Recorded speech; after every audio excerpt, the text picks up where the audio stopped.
Science versus religion, यानी कि विज्ञान बनाम धर्म। विज्ञान बनाम धर्म की बहस कोई नई बात नहीं, यह सदियों से चला आ रहा मुद्दा है जो एक दूसरे को अक्सर चुनौती देते आ रहे हैं। इस ब्रह्मांड के बारे में रिलीजन का अपना ही मत है और विज्ञान की अपनी अलग ही थ्योरी है।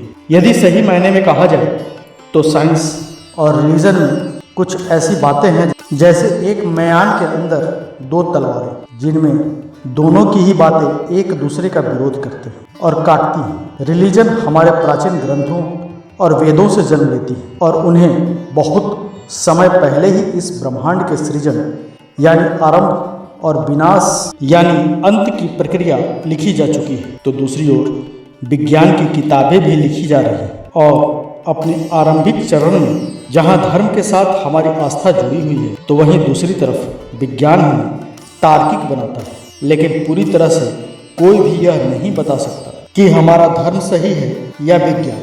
आज के समय इस 21वीं सदी में हमें किसे चुनना चाहिए, साइंस एंड रिलीजन, और किस पर हमें अधिक विश्वास करना चाहिए। दोस्तों, इस वीडियो का मकसद किसी की भी धार्मिक भावनाओं को ठेस पहुंचाना बिल्कुल भी नहीं है। यह वीडियो केवल नॉलेज पर्पस के लिए बनाया जा रहा है, इसलिए इस वीडियो को आखिर तक जरूर देखें और जानें कि विज्ञान और धर्म ब्रह्मांड के बारे में क्या कहते हैं। इस सृष्टि का कभी न चेंज होने वाला एक नियम है कि जिसका जन्म होता है उसका अंत होना भी निश्चित है, और इस बात को आधुनिक साइंस और हमारा रिलीजन दोनों ही एक्सेप्ट करते हैं। थर्मोडायनेमिक्स में एक टर्म है एंट्रोपी, जिसका मतलब होता है कि चीज़ें हमेशा ऑर्डर से डिसऑर्डर की तरफ चलती हैं। उदाहरण के लिए मानकर चलिए कि कोई अच्छा और ताज़ा फल है, तो कुछ समय के बाद, 1 या 2 दिन के बाद वह फल खराब होने लगता है। समय की मार उस फल को धीरे धीरे खराब कर देती है और वह खत्म होते जाता है। समय के इस मार को हमारा धर्म और विज्ञान दोनों ही मानते हैं और उनका मानना है कि समय हमेशा चीज़ों के अंत की ओर ही बढ़ रहा है। आज हमारा ब्रह्मांड जिस तरह से दिख रहा है, यह हमेशा से ऐसा नहीं था, बल्कि इसका भी कभी जन्म हुआ है, और ब्रह्मांड की इस बात को हमारा धर्म और विज्ञान दोनों ही मानते हैं। किंतु उसके जन्म के बारे में विज्ञान और धर्म दोनों की ही अपनी अपनी थ्योरी और मान्यताएं हैं। विज्ञान के अनुसार इस ब्रह्मांड का जन्म बिग बैंग की घटना से हुआ है, और बिग बैंग की घटना एक बहुत ही छोटे किंतु अत्यंत सघन बिंदु में हुआ था। बिग बैंग की घटना से लेकर अब तक हमारा ब्रह्मांड लगातार फैल रहा है और यह फैलता ही जा रहा है। वहीं यदि धर्म की माने तो सनातन धर्म के अनुसार इसका निर्माण यानी सृष्टि का जन्म ब्रह्मा जी से हुआ और उन्होंने ही सृष्टि की रचना की है।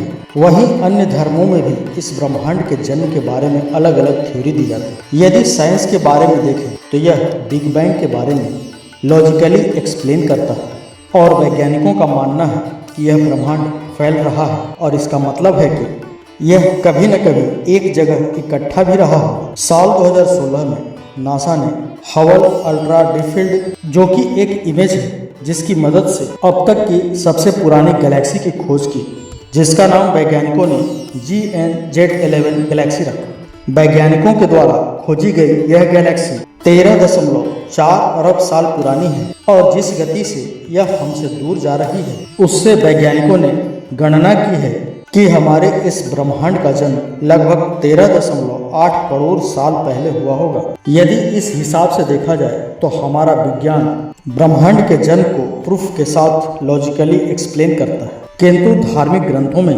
ब्रह्मांड के जन्म का एक्सप्लेन तो मिलता है, किंतु इस बात में कितनी सच्चाई है इसकी पुष्टि नहीं हो पाती है और इसका प्रूफ हमें कहीं भी देखने को नहीं मिलता है। किंतु इस ब्रह्मांड का अंत कब होगा, इस बात का जवाब हमारे धार्मिक ग्रंथों में तो मिलता है, किंतु विज्ञान के पास अभी तक इस सवाल का जवाब नहीं है। धर्म ग्रंथों के अनुसार इस ब्रह्मांड के कण कण में ईश्वर का वास है और इसके प्रत्येक चीज में भगवान सूक्ष्म रूप में विद्यमान है।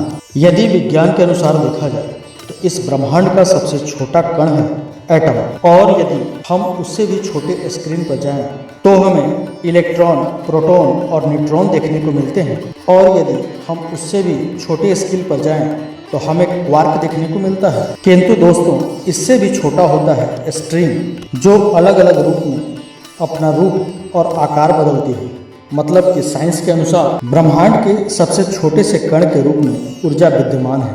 वहीं पर हमारे धर्म के अनुसार ब्रह्मांड के कण कण में भगवान का वास है। तो क्या जो ईश्वर है वह ऊर्जा का ही एक रूप है जो छोटे से छोटे कण में सूक्ष्म ऊर्जा के रूप में विद्यमान है। वैसे हमारे धर्मों में यह भी कहा जाता है कि ईश्वर निराकार है और ईश्वर का ना कोई आदि है और ना ही अंत। तो वहीं पर साइंस भी ऊर्जा के बारे में कहता है ऊर्जा को कभी भी खत्म और नष्ट नहीं किया जा सकता, बल्कि ऊर्जा को सिर्फ और सिर्फ एक रूप से दूसरे रूप में परिवर्तित किया जा सकता है। इसका मतलब है कि ऊर्जा भी निराकार है जिसका कभी भी अंत नहीं होता।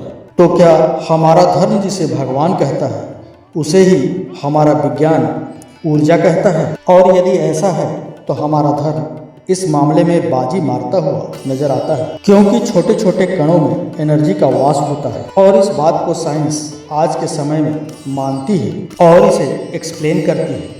किंतु धर्म ग्रंथ में तो ब्रह्मांड के कण कण में ईश्वर विद्यमान है और इसे कई हजारों साल पहले ही बताया जा चुका है। विज्ञान के अनुसार किसी भी जीव इंसान का शरीर जब तक जिंदा रहता है तब तक उसके अंदर चेतना रहती है और शरीर के अंदर से चेतना के खत्म हो जाने पर शरीर का अंत हो जाता है। किंतु विज्ञान को यह नहीं पता कि चेतना आखिर है क्या और कहाँ से आती है और इसका अंत कैसे होता है।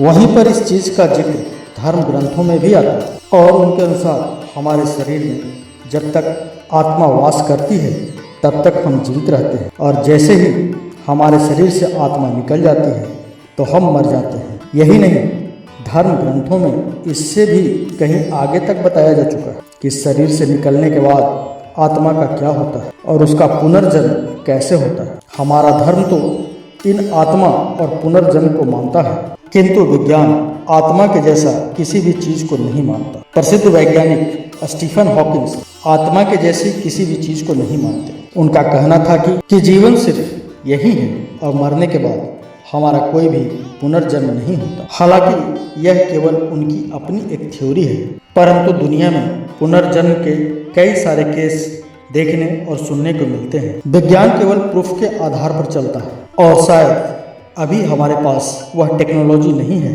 जिससे कि हमारा विज्ञान आत्मा के रहस्य को जान और समझ सके और उसे सुलझा सके। विज्ञान चेतना को मानता है किंतु यह आत्मा को नहीं मानता और न उस पर विश्वास करता। किंतु धर्म ग्रंथों में आत्मा के बारे में काफी विस्तार पूर्वक बताया गया है और इसकी अनेकों कहानियां आपको मिल जाएंगी। किंतु धर्म और विज्ञान की जो मान्यता है उन दोनों में से कौन सही है और कौन गलत यह कहना बहुत मुश्किल है, क्योंकि हमारे मरने के बाद क्या होता है इस चीज का उल्लेख हमारे धार्मिक ग्रंथों में तो मिलता है, किंतु ऐसा होता भी है या नहीं इसका कोई भी प्रमाण अभी हमारे पास नहीं है और इसे अभी तक हमने अपनी आंखों से नहीं देखा है। बहुत ही कम ऐसी स्थिति देखी जाती है जहां पर साइंस और धर्म दोनों मेल खाता हुआ नजर आता है, किंतु अधिकतर मामलों में यह एक दूसरे का विरोध करते हुए पाए जाते हैं और इसमें कोई भी दो राय नहीं है। एक समय था जब लोग मानते थे कि पृथ्वी गोल नहीं है बल्कि यह फ्लैट है और बाइबल में तो यहाँ तक लिखा गया है कि इस ब्रह्मांड का केंद्र हमारी पृथ्वी है और सूर्य के साथ साथ अन्य ग्रह हमारी पृथ्वी का चक्कर लगाते हैं।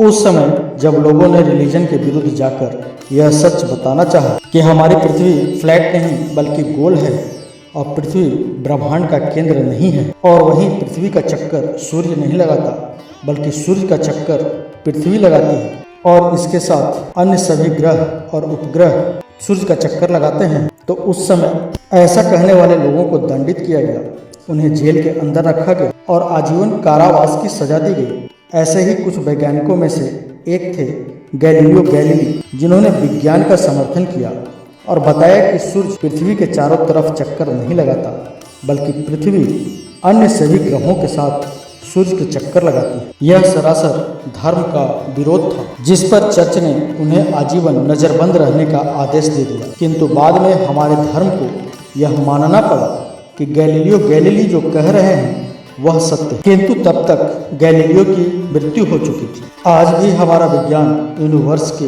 उन रहस्यों को समझने में जुट चुका है, किंतु धार्मिक ग्रंथों में बहुत समय पहले ही इसे एक्सप्लेन किया जा चुका है। अब आप समझ ही गए होंगे कि विज्ञान और धर्म ब्रह्मांड के बारे में क्या कहते हैं? आप लोग विज्ञान और धर्म के बारे में क्या सोचते हैं? हमें कमेंट बॉक्स में जरूर बताएं। आज के लिए बस इतना ही। मिलते हैं अगले नए वीडियो में एक नई खास जानकारी के साथ। तब तक के लिए धन्यवाद।